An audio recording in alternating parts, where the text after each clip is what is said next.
दोस्तों, बहुत समय पहले की बात है। किसी शहर के एक व्यस्त बस स्टैंड के कोने में, जहां दिन भर लोग आते जाते रहते थे, वहीं एक फटे पुराने कंबल पर बैठा रहता था एक 12 साल का लड़का। उसका नाम कोई नहीं जानता था और उसने भी कभी किसी को नहीं बताया। लोग उसे बस भिखारी बच्चा कहकर पुकारते थे। वह अनाथ था, ना माँ थी ना बाप। उसका सारा जीवन उसी बस स्टैंड के इर्द गिर्द सिमटा हुआ था।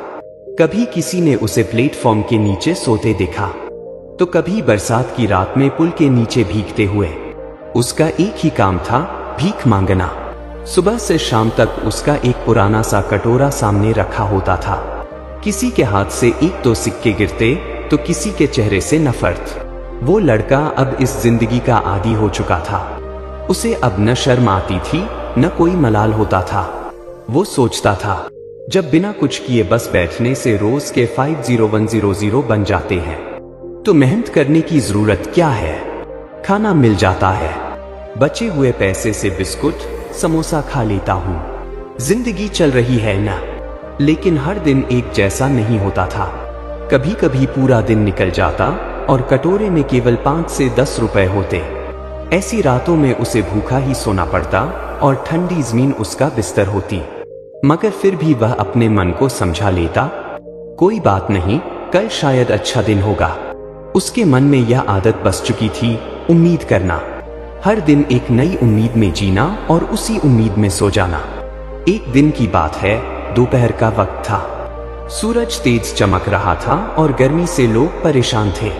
लड़का फुटपाथ पर बैठा था, कटोरा सामने रखे, आंखें नीची किए। अचानक उसे महसूस हुआ कि कोई उसके पास आकर रुका है। उसने सिर उठाकर देखा, एक व्हीलचेयर पर बैठा व्यक्ति उसके सामने था। उम्र लगभग 30 साल होगी। उसके चेहरे पर हल्की मुस्कान थी और उसकी व्हीलचेयर पर कई रंग बिरंगे गुब्बारे बंधे थे। वो आदमी उन गुब्बारों को बेचने आया था। बिना कुछ कहे उसने धीरे से अपने बटुए से 10 रुपए का नोट निकाला और लड़के के कटोरे में रख दिया। लड़का उसे गौर से देखने लगा। तुम्हारे तो पैर भी नहीं हैं, लड़का हैरानी से बोला। फिर भी तुम काम कर रहे हो, आराम से बैठकर भीख मांग सकते हो। तुम्हें तो ज्यादा पैसे भी मिलते, लोगों को तुम्हारे लिए और दया आ जाती। वो व्यक्ति हल्का सा हंसा, फिर एक गुब्बारा निकाला और उस लड़के की तरफ बढ़ाया। लो बेटा, मेरी तरफ से एक तोहफा। लड़का कुछ पल तक बस देखता रहा। तुमने ये क्यों दिया? क्योंकि मुझे तुम्हारे सवाल का जवाब देना है, आदमी बोला। फिर वह शांत स्वर में कहने लगा, मैं जो भी कमाता हूँ अपनी मेहनत से कमाता हूँ। मैं नहीं चाहता कि कोई मुझ पर तरस खाकर पैसे दे। मुझे लोगों की दया नहीं चाहिए, मुझे अपने काम से इज्जत चाहिए। चाहे एक दिन में 100 रुपए कमाऊं या 50 रुपए, पर वो मेरे हैं, मेरी मेहनत के हैं। लड़का चुप हो गया। वो उस इंसान को टकटकी लगाए देख रहा था। और तुम रोज बस एक नई उम्मीद लेकर कटोरा रखते हो। सोचते हो आज ज्यादा मिलेगा, कल अच्छा होगा। लेकिन जब नहीं मिलता तो क्या होता है? भूखे सोते हो ना? लड़का धीरे से सिर हिलाता है। हाँ, ऐसा ही होता है बेटा, इसमें तुम्हारी गलती नहीं है, वो व्यक्ति बोला। ये तुम्हारा मन है जिसने तुम्हें ऐसा बना दिया है। यही मन हर सुबह तुम्हें नई उम्मीद देता है और जब वो टूट जाती है तो कहता है, कोई बात नहीं, कल देखेंगे। यही मन तुम्हारा सबसे बड़ा मालिक बन बैठा है। लड़की की आंखों में चमक आ गई थी। सही कह रहे हो, मेरे साथ ऐसा ही होता है। मैं कुछ करने की सोचता ही नहीं, बस बैठा रहता हूँ।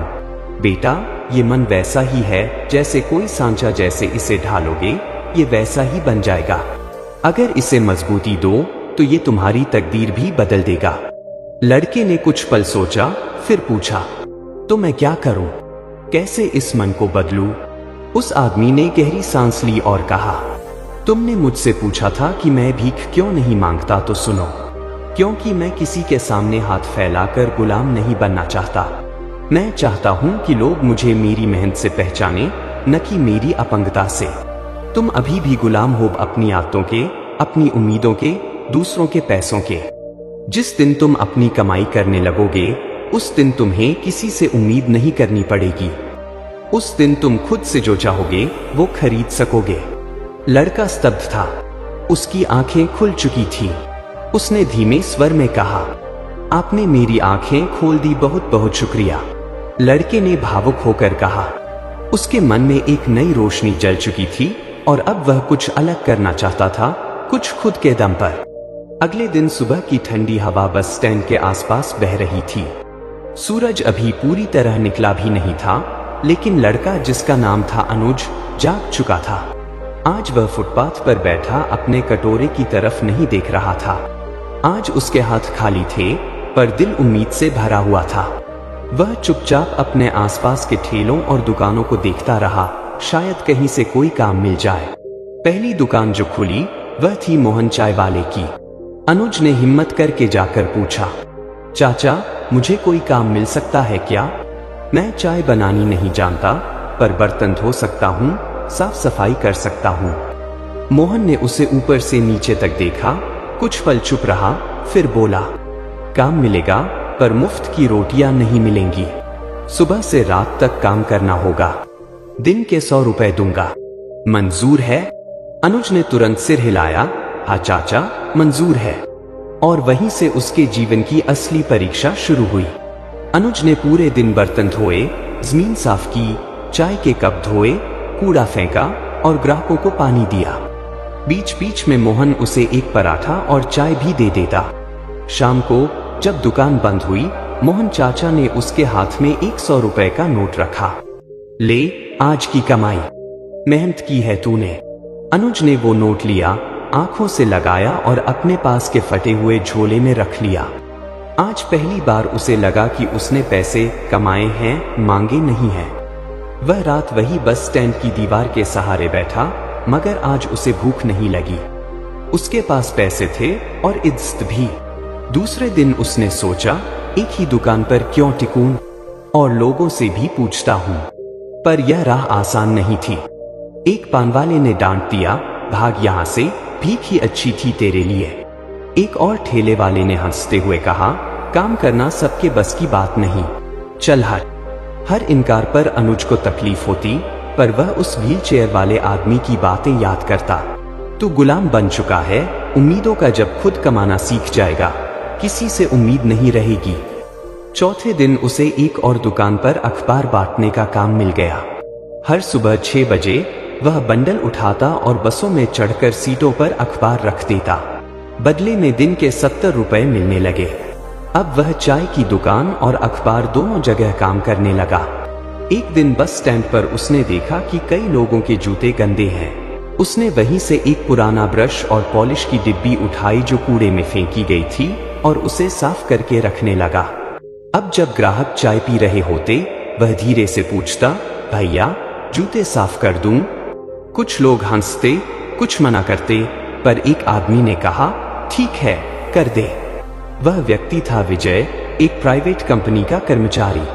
जब अनुज ने उसके जूते पॉलिश करके वापस दिए, विजय ने जेब से 10 रुपए निकालकर उसे दिए। तू मेहनती लग रहा है। नाम क्या है तेरा? साहब अनुज। शाबाश अनुज, भीख मांगना छोड़ दिया?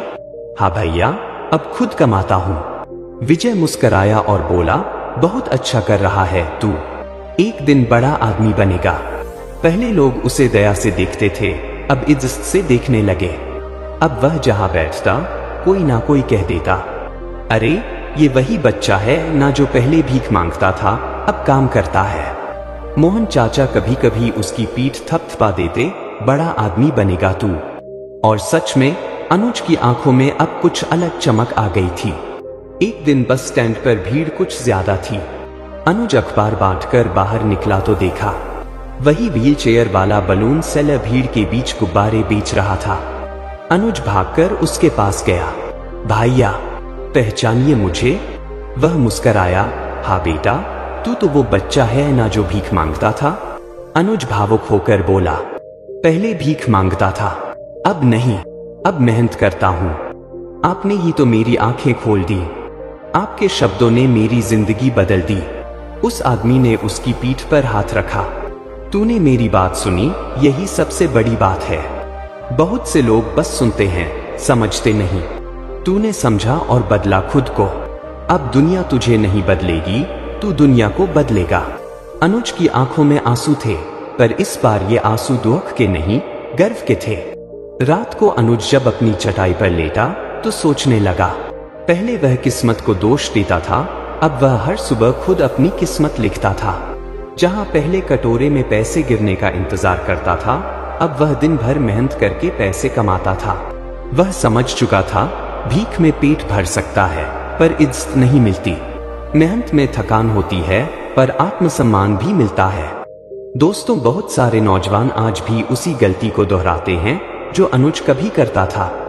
दिन भर बिस्तर पर पड़े रहना, सोचना कि कोई आएगा और कहेगा, बेटा ये लो पैसे, ये लो नौकरी, चलो मैं तुम्हें रास्ता दिखाता हूं।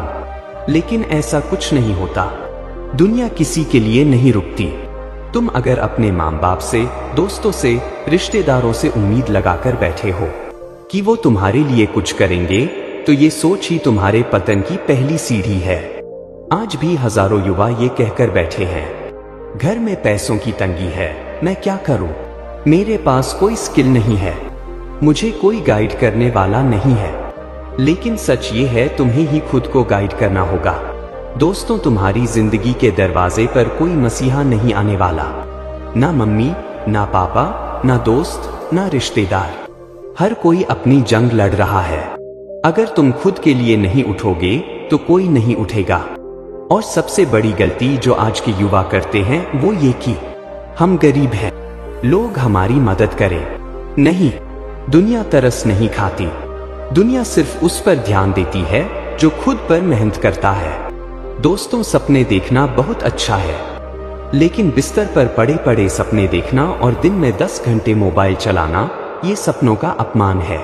अगर तुम सच में कुछ बनना चाहते हो तो मेहनत करो, सीखो, गिरो, लेकिन दोबारा उठो। गरीब होना शर्म की बात नहीं, पर लाचार बने रहना शर्म की बात है। जैसे अनुज ने सीखा, लोगों की नजरों में इज्जत कमानी है तो भीख नहीं, पसीना बहाना होगा।